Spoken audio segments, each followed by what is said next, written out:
An article on Infowars.com, 50 VA hospital workers claim retaliation because they blew the whistle on horrors that they saw. Now, this is an article that's essentially from Washington Times. It says, when Valerie Riviello, a nurse at the VA in New York, saw the clinic restrain a sexual assault survivor to a bed for 7 consecutive hours, she went over and released the woman. The next day, she was removed from her post as a senior nurse manager and given a full-time desk job that kept her from having any contact with patients. She was eventually reprimanded, is facing a 30-day unpaid suspension for releasing the woman. Now she is one of more than 50 whistleblowers who say that the VA retaliated against them for trying to do their jobs. She said, the nurses are afraid to complain or report anything. They have 100 things that they've noticed, but they've seen what is happening to me, so they're afraid to report anything.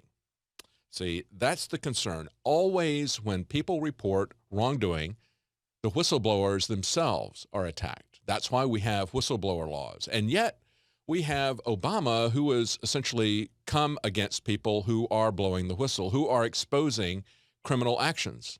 Look at the reaction, for example, to the Edward Snowden leaks. Look at the calls for his imprisonment, for his execution. What did he do?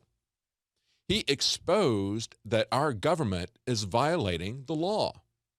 The FISA Act was created in the wake of the House Church Committee hearings. Those were brought by Frank Church. He was concerned that at that time, in the 70s, that the intelligence community was getting out of control, that it was turning internally, as we've now seen it do in spades. And so as a result, they had these Church Committee hearings. They created the Foreign Intelligence Surveillance Act. And one of those things was to make sure that if somebody really was in America, really was participating in a terrorist event or an espionage event, that they had some channels where they could go through and have a court procedure where they could get a search warrant, but still kind of keep it secret. Well, the problem is secrets and spying always turn inward on their own people. And so now we see that the FISA court has become this secretive rubber stamp for the administrations that have followed it. All they have to do is go to this court, and it's not a court at all. It's a single judge. There's no adversarial hearing. There's no jury. There's no lawyer arguing the other side. One lawyer from the administration goes to this FISA judge, which they call a court. He issues rulings, and it's not bad enough that they're doing that.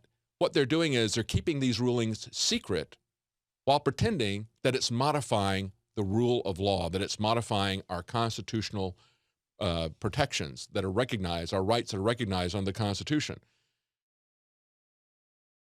You are watching the best of the Alex Jones Show, weekdays from 11 a.m. to 2 p.m. Central. Watch live at Infowars.com/show or become a member of InfoWarsNews.com and help us take resistance to the next level.